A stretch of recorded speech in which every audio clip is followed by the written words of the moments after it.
백성이 꿈꾸는 정의롭고 원칙이 살아있는 대한민국. 청취자 여러분과 함께 만들어가겠습니다.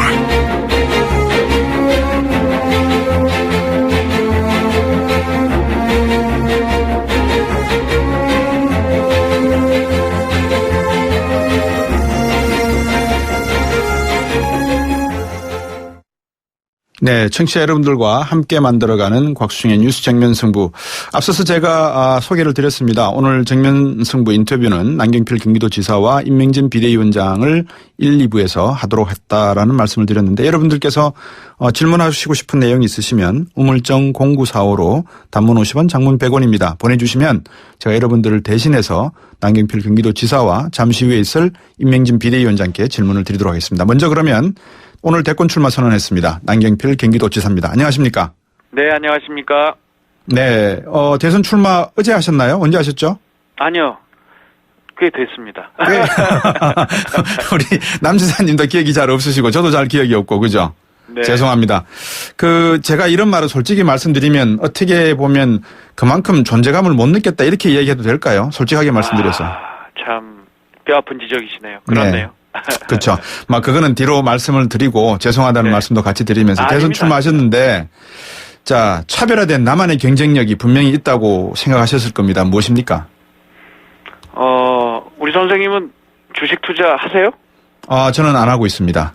그 주식 투자할 때 아마추어 얘기 듣고 하면 망하잖아요. 아닙니다. 반대일 수도 있습니다. 아마추어 얘기 듣고 흥할 수도 있고 프로말 듣고 망할 수도 있습니다. 그래도 저는 진짜 프로말 들어야 그러십니까? 가능성이 높다고 보는데요. 예. 저는 정치도 대한민국을 이끌어갈 대통령은 아마추어 대통령이 되면 안 되고요. 네. 프로페셔널 정치인이 대통령이 돼야 되는데, 네. 정치인으로서 국회의원 5선, 네. 그리고 도지사로서 경기도를 행정을 책임져 본 이 두 가지 다 해본 사람이 많지가 않습니다. 네네. 그런 것이 저의 경쟁력이라고 봅니다. 국회의원 5선을 하셨으니까 보통 우리나라 역대 대통령들을 이렇게 보면 군사 쿠데타로 정권을 잡은 분들을 제외하고는 대부분 국회의원 5선 이상을 하신 분들이 대통령을 하셨죠. 그렇죠. 노무현 대통령을 빼고 이명박 대통령을 빼고. 예. 그렇게 놓고 보면 이제 국회의원이라고 하는 그 직무가 상당히 중요한 커리어의 하나의 이력서에 들어가는 내용인데, 국회의원을 하면서 무엇을 볼 수 있었을까요? 정치의 본질이죠. 그리고 정치의 문제. 그 문제를 알아야 진단을 제대로 해야 고칠 적 아니에요. 지금 정치가 이대로 되면 안 되는데 무엇이 문제인지는 정확히 알고 있습니다. 그러면 우리나라의 정치인들이 프로들이 없어서 그랬습니까? 지금까지? 네. 이 정치의 프로가 진짜 프로는 구조를 바꿔야 되는데 문제 현상만 바꾸려다 보니까 안 된 거죠. 그랬군요. 그럼 우리 남경필 도지사께서 지금 생각하실 때 어쨌든 국민들은 지지율이라는 것을 많이 보고 있지 않습니까? 그죠? 저는 그건 그렇게 별로 중요하지 않다고 봅니다. 현 시점에서는. 예. 현 시점에서 볼 때 지지율은 중요치 않다는 것은 아직까지는 아무것도 모른다. 지금 아마 여론조사 응답을 한 5% 정도 하실 거예요. 예. 그 5%는 굉장히 강고한 지지층이 있는 장점이죠. 네네. 그런 분들이 확실하게 장점을 갖고 있고요. 그러나 나머지 대답 안 하는 95%는 여전히 마음을 안 정한 거기 때문에 그 블루오션을 이제 설득을 해야죠. 우리 남 지사께서는 상당히 좀 신선한 아이디어를 많이 내셔서 연정도 사실상 우리나라 정치에서 처음으로 한번 시도를 하셨고요. 경기도지사가 되시면서 바로 연정을 시작하신 걸로 제가 알고 있고, 그리고 모병제에서 징병제에서 모병제 이야기도 신선하게 하신 것 같고, 몇 개의 화두를 던지신 것 같아요. 이제 그런 것들이 결국 프로의 좀 실력을 보이시기 위한 건데, 여쭤보고 싶은 게 하나 있습니다. 연대는 어떻게 보세요? 연정. 네, 해야죠. 저희 경기도에서 하고 있고요. 연정 안 하고는 대한민국 정치가 바뀔 수가 없습니다. 왜 연정을 해야지만 대한민국 정치가 바뀌는 거죠? 지금 다 여태까지 문제는 권력이 집중돼서 거기다가 이번에 박근혜 대통령은 그 권력 집중을 사유화해서 남한테 줬고 그래서 측근이 생기고 부패가 생기고 이게 과거 정치잖아요. 그것을 바꾸려면 방법이 없습니다. 권력을 투명하게 공개하고 공유하는 방법밖에 없죠. 그게 연정입니다. 이명박 정부 때는 그 권력 집중 사유화 이 부분은 없었습니까? 있었죠. 그때 우리 남 지사께서는 어떻게 하셨습니까? 그래서 제가 이제 이명박 대통령의 형님이신 네. 이상득 부의장님께 네. 출마하지 마십시오. 그래야 권력에도 대통령께도 도움되고 우리 이상득 부의장님께도 도움됩니다라고 말씀을 드릴 정도로 했다가 제가 이제 찍힌 거죠. 민간인 불법 사찰도 당하고 한 그런 경험이 있습니다. 예, 이 사회자가 방송용으로 적당치 않은 단어를 이야기했습니다. 죄송합니다. 안희정 충남지사 말입니다. 네. 이분도 지금 대연정 카드 꺼내 들었단 말입니다. 네. 안희정의 대연정과 남경필의 대연정은 이 점에서 다르다. 어떤 겁니까? 정신은 비슷한데요. 네. 저는 새누리당까지 포함하는 연정은 아니다. 왜 그렇습니까? 아니, 새누리당은 국정농단을 했던 세력이라 네. 그것을 환골탈태하기 위한 해체를 하자고 했는데 결국 거부해서 바른정당이 만들어진 거잖아요. 네네. 그러면 해체하라고 했던 정당과 손을 잡는 거는 논리적으로 원칙적으로 맞지 않는다고 봅니다. 임명진 비대위원장께서 들으시면 좀 섭섭하겠는데요. 그게 현실인 거 어떡하겠습니까? 예. 그러면 안희정 충남지사와의 대연정 카드가 우리 남경필 지사가 같이 공동으로 내용으로 내시는 거라면 두 분의 연정도 가능하시겠네요. 어떤 면에서 보면? 개인의 연정이 아니라 당대당 연정이 제일 좋고요. 네. 대선 후보 토론 과정을 통해서 비슷한 생각을 가진 후보들끼리의 후보 단일화 연대 이런 것들은 다 열어놓고 갈 생각입니다. 안희정 충남지사 보고 탈당하라고 권유하실 생각은 없으십니까? 그건 제가 얘기할 건 아닌 것 같습니다. 예. 자, 반기문 전 유엔 총장 말씀입니다. 이분이 네. 불출마 선언한 이후에 지지율이 이것저것으로 막 그 표들이 나눠지고 있는 것 같은데. 네. 특히 이제 황교안 대통령 권한대행 이 말씀입니다. 이분이 보수층 지지율이 상당히 지금 급상승하고 있습니다. 네. 이게 왜 남경필 도지사님한테는 안 가죠? 저는 쉽게 얘기하면 촛불 민심을 반대하는 네.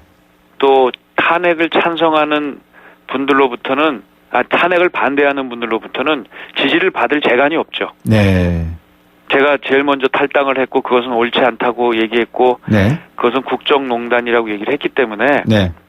그 지지율을 받아오는 것은 저는 불가능한 일이고요. 네. 그것은 이제 황교안 전 총리께 가고 있는 것 같은데요. 네네. 그게 얼마나 될까요? 우리 남경필 지사와 지금 인터뷰를 하면서 제가 느끼는 것은 제가 너무 이렇게 다른 분하고 인터뷰할 때보다도 돌직구를 많이 던져서 네. 좀 당황하고 계신다는 느낌을 제가 받습니다. 정직하게 말씀을 드리면. 전혀 안 그런데. 안 그렇습니까? 네. 그러면 계속해서 제가 좀 강한 질문을 드려도 될까요? 너무 약한데요? 예. 3941번님이 7857번님입니다. 이런 네. 말씀을 하셨습니다. 가족 관리를 잘 하는 것이 대통령의 가장 기본이 아닐까요? 라고 말씀하셨습니다. 그것도 맞는 말씀이신데, 네. 선진국, 정치 지도자들, 그 문제에 있어서는 그렇게, 우리 기준으로 지금 말씀하신 기준으로 보면, 네. 제대로 되진 않았는데, 네. 정치인으로서 프로페셔널하게 일하는 데는 문제가 없었던 것 같고요. 네. 부족한 점이긴 하지만, 제가 또 극복해야 될 문제라고 봅니다. 3941번님 질문입니다. 남 지사님도 지금 도지사 권력보다 더 센 대통령 권력을 하고 싶으신 거 아닙니까? 저는 그러고 싶은데요. 저는 나눌 겁니다. 도지사도 지금 권력을 더불어민주당하고 나누고 있거든요. 네. 작은 거 나눠본 사람이 큰 것도 나눕니다. 제가 대통령 되면 네. 그 권한을 나누겠습니다. 자, 그러면 이제 지금부터는 우리 남경필 지사님의 선전을 제가 좀 해야 되겠습니다. 도와드려야 네. 되겠습니다. 이제 선거운동을 좀 한다는 말은 선거법에 걸리니까 안 되고, 네. 우리 남경필 지사께서 대통령을 왜 하시려고 하는지에 대해서 먼저 한번 프로 정치인다운 말씀을 한번 들려주시죠. 다시 한번. 그냥 그런 거예요. 대통령, 국민들이 원하는 게 그런 거 아닌가요? 좀 싸움 좀 그만해라. 네. 지긋지긋하다. 그리고 좀 정치가 제대로 돌아가서 나라를 위한 일을 좀 성과를 냈으면 좋겠다. 네. 그거를 제가 하려고 하는 거고요. 그거는 딴 거 없어요. 지금은 혼자 못합니다. 독불장군 못하고요. 네. 그래서 저는 권력을 공유하고 나눠서 저보다 훌륭한 분들과 함께 내각을 구성해서 네. 그분들과 함께 대한민국 미래로 가는 일을 해내겠습니다. 내각을 구성하신다는 말은 의원내각제를 지향하신다는 말씀입니까? 대통령제 하에서 권력을 분권화하시겠다는 말씀입니까? 당장은 내각제로 못 갈 거고요. 예. 지금은 현재 있는 대통령제 하에서 내각의 구성을 연정하는 파트너 정당들에게 배분할 생각입니다. 연정하실 수 있는 분들 중에 아까 안희정 도지사도 말씀하셨고 어떤 당대당 연정을 말씀하셨는데 네. 그럼 우리 남경필 도지사께서는 바른정당에 지금 소속하고 계시지 않습니까? 그렇습니다. 5개 정당이 나오는 시대 뭐라 그럴까요? 진짜 최대 많은 다수당이 지금 존재하고 있지 않습니까? 그죠? 바른정당이 과연 국민의당이 주장하는 제3지대 역할, 텐트의 이 베이스 캠프의 역할을 할 수 있을까요? 저는 일단 국민의당하고는 협력할 수 해야 된다고 봅니다. 예. 그거부터 시작을 해야죠. 예. 그게 이제 성공적으로 된다면 그 이후에 그 민주당 일부, 네. 새누리당에서 그래서 건전한 생각을 갖고 계신 분들이 합류하는 그런 그림은 그런 방향은 갈 수 있다고 봅니다. 예, 유승민 의원에 대해서는 어떻게 생각하고 계십니까? 굉장히 합리적인 그 생각 그리고 디테일 이런 정책도 요새 많이 발표하시고 계셔서 네. 좋은 경쟁 상대로 생각합니다. 예. 지금 그 청취자분들 중께서 많은 질문을 올려주시는데 우리 남지사에 대해서 좋은 말씀도 많이 주시고 좀 네. 앞에 제가 하나 읽어드린 아주 까칠한 질문 하나 있었지 않습니까? 그죠? 네, 네. 그런 질문 유사한 것도 많이 올라옵니다. 그러니까 제가 쭉 놓고 보니까 우리 남경필 지사에 대한 기대감이 사실상 존재하는 걸로 보여지는데 네. 이 공약 중에서 모병제 공약 말입니다. 네. 구체적으로 어떤 건지 한번 이 젊은 세대들에게 한번 설명을 해 주시겠습니까? 지금 우리 대한민국의 군대를 갈 사람이 턱없이 부족합니다. 네. 5년 후에는 5만 명이 부족합니다. 근데 우리 국방은 지켜야죠. 그러니까 저는 이렇게 얘기합니다. 대선 후보 중에 유일하게 군 입대 기간을 36개월 3년으로 늘리자고 얘기를 해요. 네. 그래야 우리 국방이 지켜집니다. 근데 그냥 늘리면 안 됩니다. 네. 일단 2023년부터는 그 5만 명을 직업군인 구급 공무원 수준의 대우를 해주는 직업군인으로 뽑아서 네. 모자른 병력을 채우고요. 네. 점차 이렇게 전환해 나가는데 이런 겁니다. 군대를 끌려가는 게 아니라 정말 가고 싶은 군대를 만들고 네. 월급도 제대로 주고 처우도 개선하고 네. 이 군대를 가면 앞으로 뭐 경찰 공무원, 소방 공무원, 군 공무원이 되는 길이 열리고 네. 이렇게 해서 내가 군대 가서 내 미래를 열어보자 하는 젊은이들이 도전하는 그러한 직업을 만들어드리고 싶습니다. 네. 물론 여성에게까지도 개방되는. 지금 4차 산업혁명 이야기도 많이 나오지 않습니까? 네. 4차 산업혁명에 대한 생각을 또 짧게 한 말씀해 주시죠. 4차 산업혁명은 경기도로 한번 와보세요. 판교 테크노밸리에 오시면 네. 우리 옆에 다가와 있습니다. 네. 거기서 지금 일자리가 매년 한 10,000개 가까이 나오고요. 매출이 70조 나오는 아주 훌륭한 이런 테스트 베드가 있는데요. 네. 4차 산업혁명 시대는 우리 옆에 와 있습니다. 경기도에서 하고 있고 네. 이걸 대한민국 전역으로 펼치겠습니다. 우리 남경필 지사에게 정말 청취자분이 보내주신 문자 중에 네. 이런 말씀이 하나가 있어요. 금수저 출신이신 지사님께서 서민들의 실상을 제대로 이해하실 수 있겠습니까? 라는 제가 보기엔 상당히 또 뼈아픈 비판이거든요. 어떻게 말씀을 해 주시겠어요? 전체 역사를 봤을 때 네. 가장 어려운 분들을 위해서 정치를 잘한 역사적 인물 대통령을 하나를 뽑으라면 네. 미국의 루즈벨트 대통령입니다. 네, 프랭클린입니까? 테오도입니까? 프랭클린이요. 프랭클린, 네. 프랭클린 루즈벨트 대통령이 최고의 그 중산층 서민 정책을 펼쳤는데 이분이야말로 금수저 중에 금수저였죠. 그렇죠. 아까 말씀하신 같은 집안의 데오데르 루즈벨트가 대통령이었고 이런 가진 것도 많은 사람이었는데 이분이 대통령이 되고 나서 네. 정말 서민들을 위한 중산층을 위한 정치를 해서 정말 획기적인 변화를 가져왔는데 저는 그런 정치하고 싶습니다. 정치라고 해서 반드시 금수저 출신 안 된다는 생각은 저도 하지 않습니다. 이 마지막으로 짧게 하나 부탁드릴게요. 2573번님이 정규직 비정규직에 대해서 꼭 질문해달라고 했습니다. 짧게 한 말씀 해주십시오. 그러니까 비정규직을 없앤다 이런 거 저는 어려운 일이라고 봅니다. 네. 정규직과 비정규직의 차이를 점점 줄여나가는 것이 현실적이라고 봅니다. 예, 오늘 진정으로 주신 말씀 제가 잘 들었습니다. 말씀 고맙습니다. 네, 감사합니다. 지금까지 남경필 경기도지사였습니다. 곽수종의 뉴스 정면 승부. 방송 들으시고 의견 있으신 분들은 지금 바로 샵 0945, 샵 0945 짧은 문자 50원, 긴 문자 100원이 부과되는 휴대전화 문자 메시지를 보내주세요. 오늘 들으신 방송은 YTN 라디오 홈페이지와 곽수종의 뉴스 정면 승부 팟캐스트를 통해 다시 확인할 수 있습니다.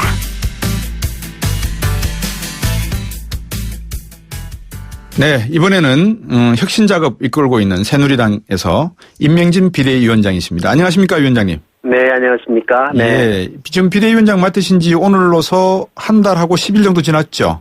아, 네, 그런 것 같습니다. 네. 자평하신다면요? 글쎄요, 간단한 일이 아니죠. 네. 그러니까 보는 사람에 따라서도 다 다르고요. 네. 저 자신도 세상 일이라 그렇지만 만족하다 그렇게 말할 수 있는 것보다는 아쉬운 점이 더 많다. 네. 그런 생각이 들고요. 네네. 그건 이제 우리 당이 처해 있는 여러 가지 상황도 있고요. 네. 또 예기치 못했던 상황도 있고, 예. 저 자신이요, 정치도 잘 모르고, 네. 정당도 잘 모르고, 그러시죠. 제 사실은. 능력 부족인 것도 있죠, 그렇지만 네. 국민들의 뜻과 국민들의 눈높이를 가지고 들어가셨지 않습니까? 네. 그죠? 대통령 탈당 네. 문제는 지금 어떻게 논의가 되고 있습니까? 그 대통령 탈당 문제는 오늘 언론 보도에 예. 조금 사실이 아닌 부분이 보도된 것 같은데요. 네, 어떤 것이 사실입니까? 우리 윤리위원회에서 대통령의 징계 문제는 네. 이게 탄핵이 결정될 때까지 보류한다. 이게 당의 공식 입장입니다. 네, 그럼 탄핵이 결정이 되면은 탈당을 권유할 수 있다 이 말씀이신 거죠? 그거는 이제 그때 예. 상황을 봐야 되겠는데요. 네. 그런데 이게 당의 이제 공식 입장이고 제가 이 문제에 대해서는 네. 방송에서나 여러 차례 네. 말씀을 우리 공식 회의, 비공식 회의에서 네. 여러 차례 말씀드렸으니까 이게 당론인 것이 틀림이 없고요. 네. 네. 이제 그것이 조금 밖에 잘못 알려진 그런 오해 부분이 있는 것처럼 제가 얘기를 그렇군요. 듣고 있습니다. 그러면 네. 위원장께서 말씀하셨던 대통령은 지킨다. 이 기존 입장은 그렇습니다. 같다 이 말씀이죠. 변함이 없습니다. 네. 네. 근데 김문수 전 지사 말씀입니다. 네. 지금 비상대책위원이시죠? 네. 이분이 제일 처음에는 탄핵해야 된다 그랬다가 탄핵은 기각돼야 된다라고 말씀을 바꾸셨습니다. 네. 네. 예. 뭐 때문일까요? 저도 신문 기사에서 봤는데요. 예. 그분이 이제 대선도 나오신다 이제 그러는 분이시고 또 네. 정치를 오래 하신 분이기 때문에요. 네. 본인이 무슨 정치적인 생각이 있으셔서 그렇게 말씀하셨지 않나 이렇게 생각을 하고 네. 저는 그렇게 그분이 왜 그러셨는지 그 내용은 제가 자세히 알지 못하고 있습니다. 그분에게 들어본 적이 없습니다. 네. 예. 예, 잘 모르는 일입니다, 제가. 네. 지금 우리 네. 여러분들의 의견을 다 제가 자세히 알 수 있나요? 그렇죠. 예, 네. 자세히 할 수는 없지만 그래도 이제 비대위원이시고 이러시니까 네. 아마 위원장님하고 좀 어느 정도 소통과 상의가 있는 부분이 있지 않을까 싶어서. 그건 다 정치적인 개인의 행보니까요. 네네. 또 제가 다 일일이 그렇게까지 챙기지를 못하고 있습니다. 예, 좀 전에 남경필 경기도지사하고도 인터뷰를 했지만 새누리당 네. 안에서 이제 탈당해서 바른정당을 만드신 분들도 계시고 또 네. 새누리당 안에서 이제 임명진 비대위원장께서 이렇게 개혁을 추진하는 상황에 이렇게 적응하려고 하는 분들 계시지 않습니까? 네. 그런 와중에 이제 대선 출마 선언이 이어지고 있는데 네. 어떻습니까? 어제는 국민들이 용서하신 것 같다라고 말씀을 하시는데 진짜 그렇게 생각하신 겁니까? 어제 그 말씀을 드린 거 아니고요. 예. 좀 됐습니다. 그 말씀은. 예. 저는 처음부터 우리가 이게 지금 오늘의 국정 혼란에 대해서 집권 여당으로서 책임이 제일 큰 정당 아니겠습니까? 네. 정당 중에는. 그러니까 참 우리가 선뜻 나서서 우리가 이번에 후보를 내고 네. 정권을 주십시오. 이걸 국민들에게 참 그런 말씀 드리기가 민망하잖아요. 사실은. 네. 솔직히 말해서. 네. 그래가지고서 저희들이 그동안 참 자제하고요. 네. 열심히 그냥 잘못한 거에 대한 책임을 지려고요. 네. 그들 나름대로는 최선을 다했거든요. 네. 국민들 보시기에는 네. 아직도 미흡하다 그렇게 생각하시는지 모르지만 네. 또 기간도 좀 짧고요. 네. 근데 이거 자꾸 대선 정국으로 이제 가게 되는 상황 속에서 네. 저희들이 뜻하지도 않게 갑자기 황교안 권한대행에 대한 네. 국민적인 여론이 자꾸 높아지는 거예요. 네. 수치가. 우리는 이걸 사실은 당으로서 그걸 그냥 흘려버릴 수는 없잖아요. 네. 이제 우리가 당원은 아니지만 되게 집권당의 권한대행이시니까 네. 총리시니까 이거 아마 우리에 대해서도 그런 국민적인 관심이 새누리당에 대한 국민적인 관심이 황교안 총리의 지지로 나타난 것이 아닌가. 네. 우리가 그렇게 조심스럽게 생각이 생각을 하게 됐어요. 예, 예. 그렇게 되니까 또 뭐 대선도 얼마 남지 않은 것처럼 보여지고 다른 당에서 다 뭐 이렇게 하는데 우리 당 보고 자꾸 불임정당이라 그러니까 예.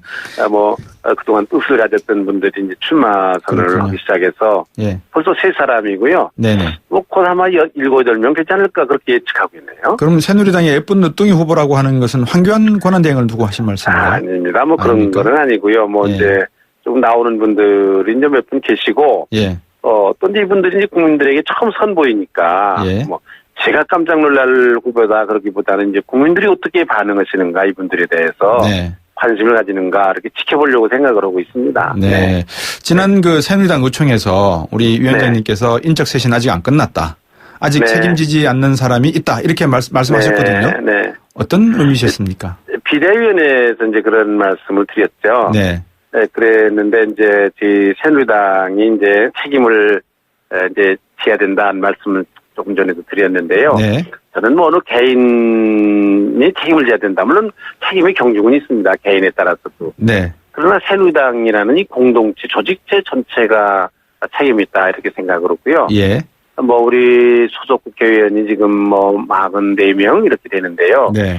그분들 중에는 국민들의 보기에도 그렇고 객관적으로 정말 이렇게 책임을 지는 모습 네. 그런 모습을 보이시는 분도 있고 또 이제 혼자 속으로는 어떻게 생각하시는지 어떻게 책임지시는지는 모르지만 네. 겉으로 나타난 거를 보면은 뭐 여전히 아직도 그런 모습을 볼 수 없다. 이제 그런 분들도 더러 계시거든요. 네. 그래서 이런 분들은 어차피 이게 책임을 져야 된다라는 그런 차원에서 네. 무언가 국민들에게 좀 선을 긋고 가야 되는 거 아니냐. 네. 그게 자신에게도 좋고 또 국민들께서 보시기도 네. 좋지 않을까 이제 그런 말씀을 드린 거고요. 네네. 또 이제 책임을 지지 않은 분들은 저희 당에서 나간 분들입니다. 그렇군요. 이분들도 박근혜 정부의 국정 실패에 대해서 책임지는 분들이거든요. 네. 또 당대표를 2년씩이나 하신 분도 계시고 주요직에 있었던 분도 계시는데 네.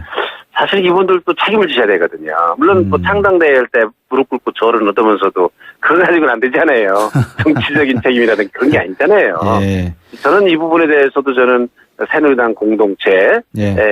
그 일원으로서 이분들에게도 책임이 있는데 이분들도 책임지는 그런 모습이 있어야 네. 보수 전체가 국민들에게 책임을 지는 그런 진정한 모습으로 비춰지지 않을까. 네. 그런 아쉬움을 제가 가지고 있어요. 네. 남의 당이니까 뭐 어떻게 얘기할 수는 없지만 그런 정도의 제가 생각을 가지고 있습니다. 예, 위원장께서 남의 당이라고 하시기에는 저도 그건 또 좀 그런 것 같습니다. 왜냐하면 가지를 친 당 아닙니까? 새누리당에 원래 뿌리를 두고 있다가 그죠? 네, 뭐 작은 아들이죠. 뭐 작은 아들이죠. 예. 네. 그래서 나무당이라긴 표현보다는 좀 안타까운 말씀을 사신 것 같고 네. 문재인 네. 대세론의 이야기들이 많이 나오거든요. 지금 거기에 대해서는 네. 어떻게 뭐 의견이 좀 있으십니까?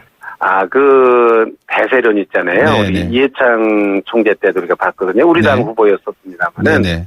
우린 다 되는 줄 알았어요. 1년 동안. 네. 그때 덜컥 떨어지잖아요. 그렇죠. 뭐 처음에 노무현 후보가 시작했을 때는 뭐 아주 미미한 숫자로 시작이 됐는데요. 지지로. 네. 네, 여론조사에서도. 근데 이게 대세론이라는 게 이게 참 이게 믿을 수 없는 게 대세론이다. 네. 신기루와 같은 것이다. 이제 그거 우리가 이제 보는 거고요. 네. 또 하나는 4.13 총선에서도 뭐 대세론이라는 게 여론조사거든요. 네. 4.13 총선에서도 보면 여론조사가 많이 틀리지 않았습니까? 네네. 또 이번 미국 대통령 선거에서도 보면 여론조사가 틀렸죠. 정확하지 않다는 게 드러났거든요. 예. 그러니까 여론조사만 가지고 대세론이다. 그러는 건 상당히 위험한 것처럼 보이는데 제가 이 얘기를 하는 거는 좀 안 좋죠? 그분들은 그냥 대세론이라 꽉 믿고서 가야 되는 건데. 네네. 내가 오히려 또 경고하는 게 되면은 예.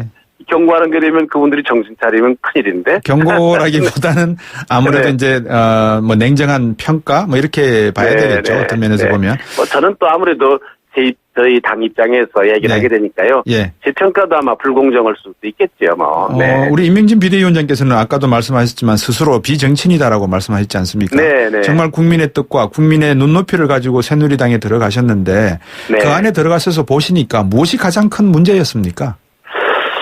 국민들하고 많이 떨어져 있어요. 어떤 의미에서요? 네, 이게 뭐 정책에 있어서도요. 네. 그동안 많이 국민들 곁을 떠났던 것 같고요. 예. 그동안 뭐 우리 그 새누리당이 오랫동안 집권당하지 않았습니까? 예. 뭐 60년 역사 가운데 10년 빼고는 지금 다, 네. 70년 역사 가운데 10년 빼고는 우리가 다 이 당이 집권하지 않았어요. 네네. 그러니까 이제 그런 말하자면 조금 뭐 오만함이랄까, 국민들이 볼 때 기득권이라고 할까, 네. 또 뭐 우리 당이 이제 보수 정당이다 보니까 자칫 또 뭐 이게 가진 사람들이 편이 아닌가, 예. 뭐 하여간 이런 오해 같은 것도 있고요. 네. 뭐 더 말할 것도 없이 지금 이 박근혜 정부를 같이 책임져야 될 정당으로서의 그런 그 문제 이런 것들이 우리 당에 있는 게 사실이죠. 네. 네. 임명진 비대위원장께서 보시기에 지금의 이 정치적 어떤 경쟁의 화두가 정권 교체가 맞습니까? 아니면 통치 능력을 봐야 되는 게 맞습니까? 어떻게 보세요? 저는 뭐 둘 다 아니라고 생각하고요. 협치라고 생각합니다. 협치다. 예. 예, 지금 어떤 정당의 후보가 되더라도요. 네. 여소야 됩니다. 네. 뭐 민주당에서 되더라도 그렇고 국민의당에서 되더라도 그렇고 뭐 우리 당에서 되더라도 그렇고 네. 여소야 되거든요. 네. 여소야대 상황에서는요. 협치를 통하지 않고는 국정이 한 발자국도 나갈 수가 없거든요. 네. 근데 현행 헌법하에서의 협치라는 건 제도적으로 불가능하고요. 네. 잘못하다간 야합이다, 제2중대다 그렇겠죠. 그런 말을 듣게 되거든요. 네. 네. 그러니까 협치를 위한 제도가 받게 되는데 그게 개헌인데요. 네. 그래서 저는 이번 선거는 우리 그 자기 당의 이해관계를 따지지 말고 예. 우리나라 장래를 위해서 어떻게 우리나라의 이 정치가 정상화돼서 나라를 바로잡고 예. 국민들의 삶을 좀 편안하게 할 수 있는가, 예. 우리 제도가 어떻게 바뀌어야 되는가 하는 거를 좀 깊이 생각을 해야 되는 선거라고 생각하고요. 네네. 지나간 30년 동안 이 헌법으로 정치를 했는데 네. 다 마지막이 불행했습니다. 네네네. 이걸 깊이 생각해 나는 아닐 거다. 저는 이거 오만이라고 생각합니다. 예. 네. 제도에 문제가 있다고 생각하고요. 네. 네. 말씀을 듣고 보니까 어느 한 분이 계속 그 비슷한 말씀을 하고 계셔서 혹시 이 끝질문을 좀 드리고 싶은데 시간이 다 돼가지고 좀 아쉽습니다. 네. 다음에 전화 연결하면 제가 다시 한번 전화 연결 질문을 드리도록 하겠습니다. 감사합니다. 네, 새누리당 임명진 비대위원장이었습니다. 아유, 세 단계 종이 또 걸렸어? 정말 재본하나 하려다가 미치겠네. 내가 진작 현대오피스로 바꾸라니까. 오늘 다 날 셀 거야. 이제 스트레스 받지 마세요. 사무기기 전문기업 현대오피스가 책임지겠습니다. 사무기기의 올바른 기준. 현대오피스. 고객님 사랑합니다. 배우 박서연이에요. 제가 뭘 잘 잊는 걸로 소문나 있잖아요. 근데 딱 한 가지 안 잊어먹는 게 있답니다. 대리운전 번호 2588 말이죠. 2588은 안 되는 노래까지 되더라고요. 좌우로 정렬 2588. 자, 따라해보세요. 이카운트 ERP 4만원. 회계 관리, 이카운트 ERP 4만원 재고 관리, 이카운트 ERP 4만원, 생산 관리, 사업 성공 함께해요. 이카운트 카운트 ERP의 모든 기능을 월 4만원에 드립니다. 이카운트 가입비 부가세 별도. 홍은희 씨, 잇몸 관리 어떻게 하세요? 잇몸 관리요? 양치 잘하고 치과도 다니고 그리고 하나 더 인사돌 플러스. 염증에도 좋고 들뜬 느낌도 꽉 잡아주니까요. 잇몸 건강에 인사돌 플러스. 써본 후의 차이요? 직접 느껴보세요. 동국제약. 네, YTN 뉴스 FM 곽수진의 뉴스 정면 승부 2부는 여기까지입니다. 3부에서도 김경수 더불어민주당 의원 문재인 캠프 대변인이죠. 인터뷰가 있으니까 계속 질문 보내주시면 제가 질문해드리겠습니다. 뉴스 듣고 3부로 돌아오겠습니다.